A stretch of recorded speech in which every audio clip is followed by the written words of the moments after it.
I'm bringing the taxes down from 21 to 15%, but only if they make their product in America. So if they make their product in America, we're bringing it down. So if you think about it, we took it down from 40 to 15%. But again, you keep 21, but you go down to 15 if you make your product here. We are going to have so many business moving back into our country. And remember, again, the word tariff. We're going to protect our people and our businesses, and we're going to protect our country with tariffs. And you got a little indication of that yesterday with what happened with a very strong country. Colombia is traditionally a very, very strong-willed country. If they don't make their product in America, then very simply they should have to pay a tariff, which will bring in trillions of dollars into our treasury from countries that never paid us 10 cents. We're not going to let that happen. We're not going to let them destroy our country.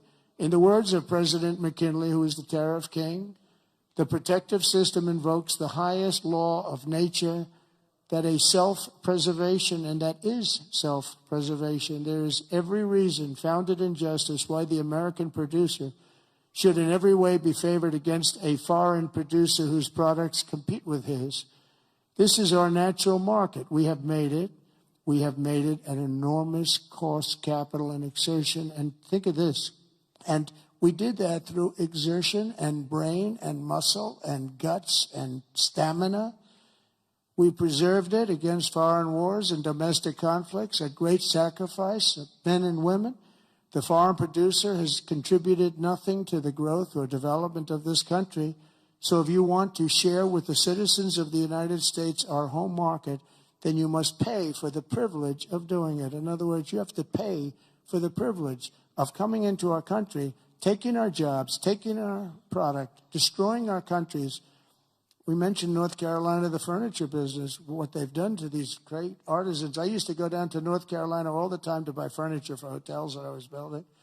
And they had the most incredible artisans. That whole thing was wiped out by China mostly, but others.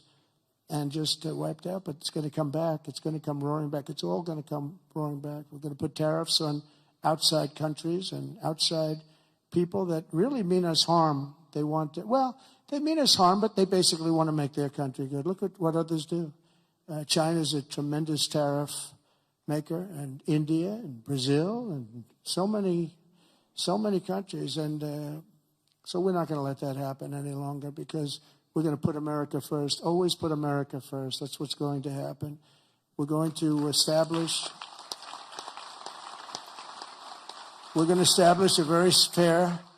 a very fair system where money is going to come into our coffers, and America is going to be very rich again, and it's going to happen very quickly.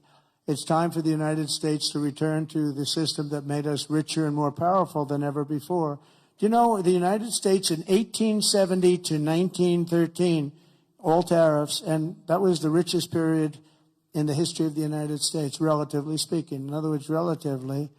And they set up the Great Tariff Commission of 1887, and this commission had one function: what to do with all the money that we took in. It was so enormous that they had no idea. It was a blue ribbon committee. It was set up 1887, and what to do with all of the money that we had. And again, Teddy Roosevelt was a beneficiary, because when McKinley was killed, he took over this vast sum of money, and he did all of those national parks and all of the other things. And I'm not knocking him, but he was given a vast amount of money, and that was all made through tariffs. We had no income tax. The income tax came in 1913. As I said in my speech last week, instead of taxing our citizens to enrich foreign nations, we should be tariffing and taxing foreign nations to enrich our citizens. Does that make sense, right? Under the American First economic model, as tariffs on other countries go up, taxes on American workers and businesses will come down, and massive numbers of jobs and factories will come home. The job creation will be enormous. In particular, if you look at the automobile sector, I mean, we're just being wiped out. You just take a look at what's happened to that over the years. And the auto workers voted for me. I have an obligation to do what's right, and I'm going to do that. Do you know, in Mexico, they were going to build the largest auto plant anywhere in the world, and it was during the campaign, my most recent campaign, and a very great gentleman, all he does is he builds auto plants. He was building this factory, And I said, how's it going? I said, I want to go around and take a look at one of your factories that you're building. This is 9 months ago. He said, you'll have to go to Mexico. I said, what about the United States? He said, we're putting up a couple, but they're small. He's the biggest guy at doing it. He said, in Mexico, they're building massive automobile factories. I said, you mean they're doing it? And who's the owner of the factories? He said, mostly China. One in particular is massive, and it's built fairly close to the border. So they were going to build cars and send them into the United States for no tax or very little tax, and destroy Detroit, just destroy the rest of it, what's left of it, because they've already taken, Mexico's taken 32% of our business over 30 years, and the other one is Canada. Canada's taken massive amounts of, they send us millions of cars. We don't need them for that. We want to have the cars made in Detroit or South Carolina or many other locations, whether it's union or not union. But I said to him, so when is this plant going to open? He said, well, we're going to start it in a couple of months, and it'll be open in about 1.5 years. It's the largest plant in the world. I said, I'm not happy with that. And I said in my next speech that I am going to charge them if it takes 100% or 200%. No car is coming in from Mexico into the United States without a massive tariff. And I said it 3 or 4 times. And what happened is about 2 months later, I see that same gentleman who was in the audience, and I said, I want to see him backstage after I'm finished with the speech. And I met him backstage. I said, John, let me ask you, what happened with that plant? Where is it now? He said, sir, China's canceled it. Why? Because they think you're going to be elected, and they thought you were going to charge big tariffs on the cars coming in, and it doesn't work if you're going to charge. So they canceled the plant, and Detroit now will breathe, and we're going to do just the opposite. We're going to have these companies come in, and they can build that plant if they want, but they have to build it across the line. They have to build it in the United States. Amazing. Amazing. We did so many things, and we weren't even elected yet. That would have been a disaster. If that plant were built, it would have been a disaster. That would have wiped out. That was bigger than most of the factories put together, the auto plants put together. In particular, in the very near future, we're going to be placing tariffs on foreign production of computer chips, semiconductors, and pharmaceuticals to return production of these essential goods to the United States of America. They left us and they went to Taiwan, which is about 98% of the chip business, by the way.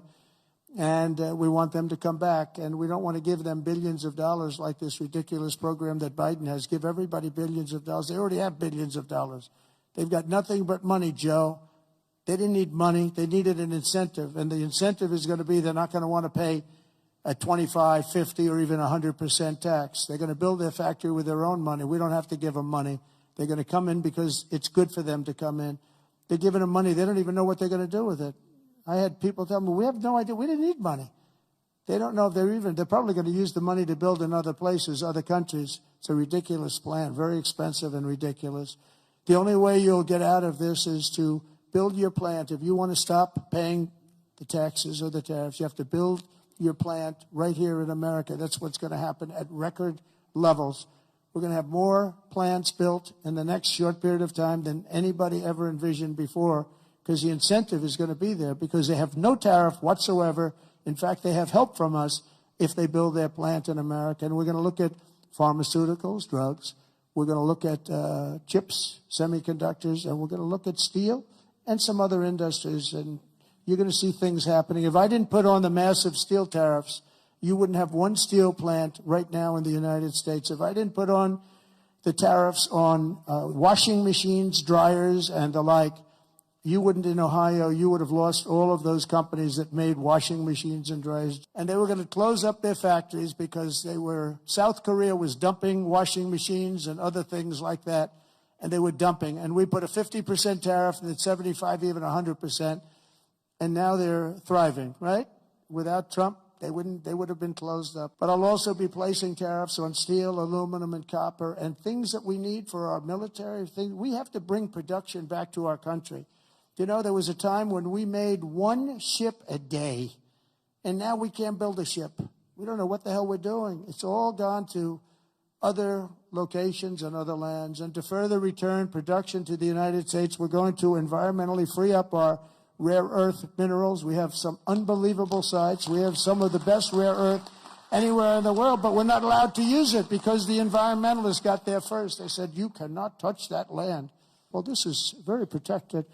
They have no idea what they're doing to our country. They use the environment to stop progress, so we're not going to let that happen. Last week I signed an order revoking Joe Biden's destructive artificial intelligence regulations so that AI companies can once again focus on being the best, not just being the most woke. And today and over the last couple of days I've been reading about China and some of the companies in China, one in particular, coming up with a faster method of AI and much less expensive method. And that's good because you don't have to spend as much money. I view that as a positive, as an asset. So I really think if it's fact and if it's true, and nobody really knows if it is, but I view that as a positive because you'll be doing that too. So you won't be spending as much and you'll get the same result, hopefully.